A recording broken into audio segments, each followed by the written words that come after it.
Ronald James red एक बहुत ही गरीब फैमिली से थे। वही अपनी फैमिली के एक ऐसे मेंबर थे जिन्होंने हाई स्कूल पूरा किया था। हाई स्कूल पूरा कर लेने के बाद वो एक गैस स्टेशन पर काम करने लगे और 25 सालों तक उन्होंने वहीं पर काम किया। फिर इसके बाद वो जैसी पेनी के अंदर स्वीपर का काम करने लगे और वहाँ भी उन्होंने 17 सालों तक काम किया। 38 साल का हो जाने के बाद उन्होंने $12,000 में 2 बेडरूम वाला घर खरीदा। यहाँ तक भी उनकी लाइफ बिल्कुल सिंपल सी चल रही थी। देन आगे फिर जब जेम्स 50 साल के हुए तो उनकी वाइफ की डेथ हो गई। फिर उसके कुछ साल बाद 2014 में 92 साल की उम्र में जेम्स भी दुनिया छोड़ गए। हाँ, यहाँ तक आपको अभी जेम्स की स्टोरी में कुछ ऐसा खास नहीं लगा होगा, पर खास चीज उनके जीते जी नहीं बल्कि उनके मरने के बाद हुई थी। साल 2014 में अमेरिका के अंदर 28,13,503 लोगों की मौत हुई थी, लेकिन इन मरने वालों में 4,000 से भी कम ऐसे लोग थे जिनके पास $8 मिलियन की नेटवर्थ थी। एंड शॉकिंगली जेम्स भी उनमें शामिल थे। जेम्स की जब डेथ हुई तो उन्होंने अपनी सारी दौलत में से $2 मिलियन अपने बच्चों को और बाकी के $6 मिलियन हॉस्पिटल्स और लाइब्रेरी में डोनेट कर दिए। पर सोचने वाली बात है कि एक पोछा मारने वाले इंसान के पास आखिर इतनी दौलत आई कैसे?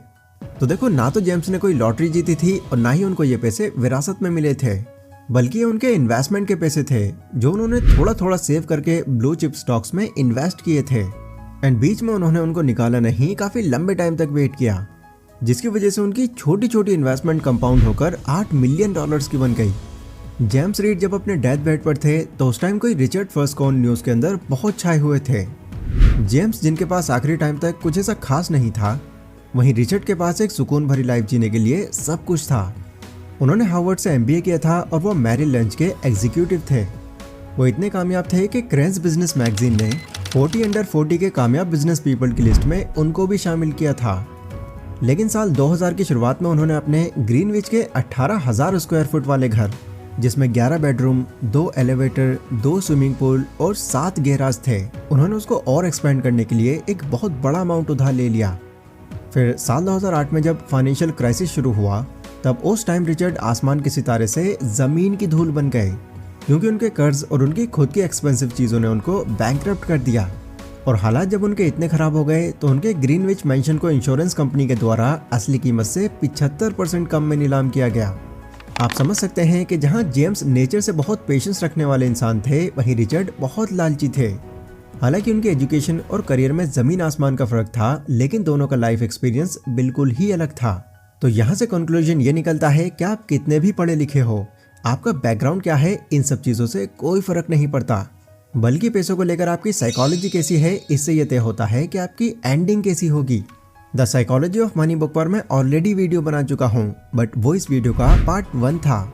एंड क्योंकि उस वीडियो पर रिस्पॉन्स काफ़ी अच्छा आया तो मुझे लगा कि इसके सेकेंड पार्ट पर भी जल्दी काम करना ज़रूरी है।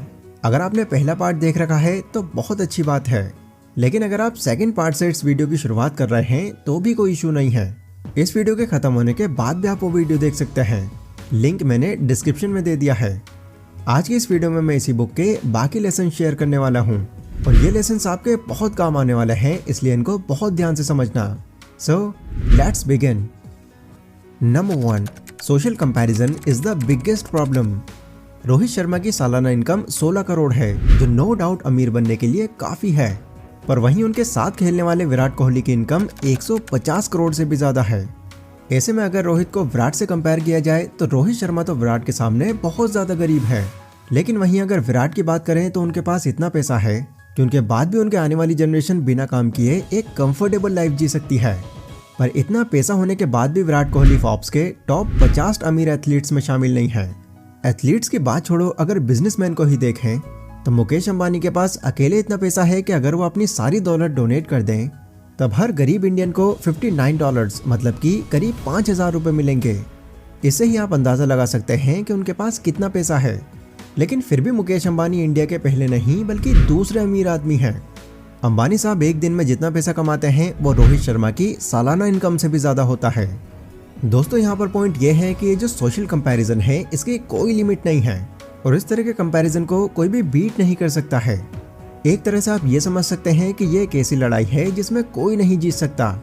आपके सोशल स्टेटस की भी अगर बात की जाए तो कई ऐसे लोग होंगे जो आपसे बहुत ज़्यादा अमीर होंगे और कई ऐसे भी होंगे जो आपसे बहुत ज़्यादा गरीब होंगे। लेकिन आपने देखा होगा कि कुछ लोग अपना सोशल स्टेटस बढ़ाने के लिए और खुद को बड़ा दिखाने के लिए ना जाने क्या क्या करते हैं। रिचर्ड को ही अगर आप देखें तो उनके पास पहले से ही बहुत आलीशान घर था, लेकिन उसको और बड़ा बनाने और खुद को ज़्यादा अमीर दिखाने के चक्कर में उन्होंने अपने सारे पैसे खो दिए। तो ये पॉइंट हमको ये सीख देता है कि कंपैरिजन एक ट्रैप की तरह है, जिसमें जितना आप घुसोगे आप उतना ही फंसते जाओगे, क्योंकि यही वो चीज़ होती है जिसकी वजह से मिडिल क्लास के लोग अमीर दिखने के चक्कर में कर्ज में डूब जाते हैं, और जो पहले से ही अमीर होते हैं वो और अमीर बनने के चक्कर में गरीबी की कगार पर आ जाते हैं। Lesson number 2, the hardest financial skill. कुछ सोशल एक्सपेरिमेंट के बाद फोर्ब्स ने एक आर्टिकल पब्लिश किया जिसमें लिखा था कि इस एक्सपेरिमेंट के दौरान जब लोगों से उनकी असली खुशी की वजह पूछी गई तो 79% अमेरिकन्स ने यह बताया कि अपनी लाइफ में हम तभी खुश रह पाएंगे जब हमारे पास पैसा ज़्यादा होगा। वैसे मैं आपको बता दूं कि ये सिर्फ यूएस की ही दिल की बात नहीं है, बल्कि दुनिया का हर इंसान अगर आज के टाइम में 20,000 रुपये कमा रहा है तो उसकी इच्छा 50,000 कमाने की होगी, और अगर 50,000 कमा रहा है तो 70 कमाने की होगी, एंड सेम अगर 70,000 कमा रहा है तो इच्छा उसकी 1 लाख तक कमाने की होगी। ये रेस सिर्फ यहीं तक खत्म नहीं होती बल्कि चलती रहती है। ऑथर कहते हैं कि लोगों के अंदर ज़्यादा पाने की इच्छा कभी खत्म नहीं होती। जितनी उनकी कमाई बढ़ती है उसी हिसाब से वो अपने खर्चे भी बढ़ा लेते हैं। इस चीज़ को आप खुद से भी रिलेट करके देख सकते हैं। जब आपकी कोई पहली जॉब लगी होगी तो शुरुआत में आपको आपके काम के लिए थोड़ी कम सैलरी मिलती होगी, एंड उस टाइम भी जहां महीने के आखिर तक सारा पैसा खर्च करने के बाद आपके पास कुछ नहीं बचता था, वहीं आज सैलरी बढ़ने के बाद भी महीने के आखिर तक अगेन आपके पास कुछ नहीं बचता होगा, क्योंकि रीज़न वही है कि बढ़ती सैलरी के साथ साथ हम अपने खर्चे भी बढ़ा लेते हैं। और ऑथर का कहना है कि अपनी बढ़ती सैलरी के लालच में आकर अपने खर्चों को बढ़ा लेने का कोई मतलब नहीं है, क्योंकि इससे फिर आप आगे जब भी कोई बड़ा गोल अचीव कर लोगे तब उसमें भी आपको कुछ खास मज़ा नहीं आएगा, कुछ ज़्यादा खुशी फील नहीं होगी। मतलब ऐसे ही अगर चलता रहा तो आपकी सैलरी 50,000 से 1 लाख तक भी क्यों ना हो जाए, आपकी तब भी ज़रूरतें पूरी नहीं होंगी। इसलिए अपनी इस हैबिट पर ध्यान दो और हर महीने यह ट्रैक करने का ट्राई करो कि आपका अननेसेसरी खर्चा कहाँ हो रहा है। गारंटीड आपको कई ऐसी चीज़ें मिलेंगी जहाँ आपका पैसा खर्च कर देना बिल्कुल वर्थलेस था। ऐसे अगर आप हर महीने अपने अननेसेसरी खर्चों पर नज़र रखते जाओगे तो बहुत चांसेस हैं कि आगे फिर आप अपने काफ़ी पैसे बचा सकते हो। Lesson number 3, man in the paradox. Author जब एक वैलेट की जॉब कर रहे थे तो उसमें उनको एक सबसे अच्छी बात ये लगी कि उनको फेरारी, लैम्बोर्गिनी और रोल्स रॉयस जैसी कार्स पार्किंग के लिए ड्राइव करने को मिल जाती थी, जो नॉर्मली लोग किसी को छूने भी न दें। इस तरह की कार लेना उनका भी सपना था, क्योंकि उनको ऐसा लगता था कि अगर वो इस कार को खरीद लेंगे तो वो बहुत ज़्यादा अमीर दिखेंगे, उनका माइंडसेट अमीरों वाला लगेगा और वो बहुत स्मार्ट शो होंगे। लेकिन जब भी ऑथर खुद किसी को ऐसी लग्जरियस कार ड्राइव करते हुए देखते तो उनकी नज़र रेयरली ही उस कार के ड्राइवर पर जाती। सिर्फ उस कार को देखकर ही उनके माइंड में यह आने लग जाता कि काश ये मेरे पास भी होती। पर ऑथर को जल्दी ये समझ आ गया कि जिन महंगी कारों को पाने की वो इच्छा रख रहे हैं उनका कोई मतलब नहीं है, क्योंकि इस तरह की महंगी गाड़ियों का जो डेली खर्च है वो उनकी पहुंच से भी बहुत बाहर है। अगर उनको इच्छा रखनी है तो उनको वो कार्स को पाने की नहीं, बल्कि उन कार्स के अंदर जो उनके मालिक बैठे हैं उनके जैसा होने की रखनी चाहिए। ऑथर की तरह हम में से भी कई ऐसे लोग हैं जो जब भी किसी दूसरे के पास कोई महंगी चीज़ देखते हैं तो इच्छा जताने लगते हैं कि काश ये एक्सपेंसिव चीज़ मेरे पास भी होती। पर रेयरली ही इनमें से कोई ऐसा होगा जो ये कहे कि काश मैं इस एक्सपेंसिव चीज़ के मालिक जितना अमीर बन जाऊं। ये एक बड़ी और एक एवरेज सोच रखने वालों के बीच में एक बड़ा साइन है। बड़ी सोच रखने वाले इंसान आपको महंगी चीज़ों पर इच्छाएं जताते हुए कभी नहीं दिखेंगे, क्योंकि उनको पता है कि अगर वो खुद को इस चीज़ के काबिल बना लेंगे तो वो उनको खरीद भी लेंगे। ये सभी बातें मैंने आपको मॉर्गन हाउसल की बुक साइकोलॉजी ऑफ मनी से बताई हैं। ये बुक इतनी ज़्यादा पॉपुलर इसलिए भी है क्योंकि ये प्रैक्टिकल बातें बताती है। ये पॉइंट्स अगर आपको पसंद आए तो इस बुक के पहले पार्ट का लिंक भी मैंने डिस्क्रिप्शन में दे दिया है, आप उसे भी चेकआउट कर सकते हैं। बाकी फिलहाल आज की इस वीडियो में बस इतना ही। मैं मिलता हूँ आपसे अपनी नेक्स्ट वीडियो में, तब तक के लिए stay safe, stay healthy, take care.